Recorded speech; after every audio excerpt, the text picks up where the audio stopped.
If you are planning a home birth and you're a first time mom, you need to be aware of the statistics going in that the transfer rate is anywhere from 23% to 45%.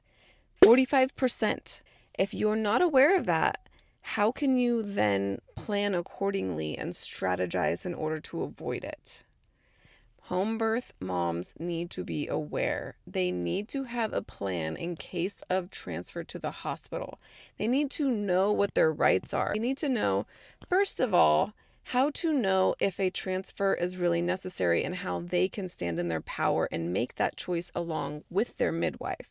They need just as much information, education, knowledge, awareness around hospitals, the routines, policies, interventions, all of the risks and alternatives of all of the interventions, if they want to show up and be participating in their own care and not just have no idea what's going on. For example, you get to the hospital and maybe your birth was just taking a long time, but you don't know anything about Pitocin. You don't know anything about the risks and alternatives. You don't know the deep physiology of birth and that first time moms can have long labors and what to do in order to navigate that. The more information, the better. You're not going to regret being too informed. And I know it's tempting to be like, I'm not going to think about the hospital. I'm not going to think about transfer. I'm not going to think about cesarean because I don't want to have that kind of energy in my spirit and in my space.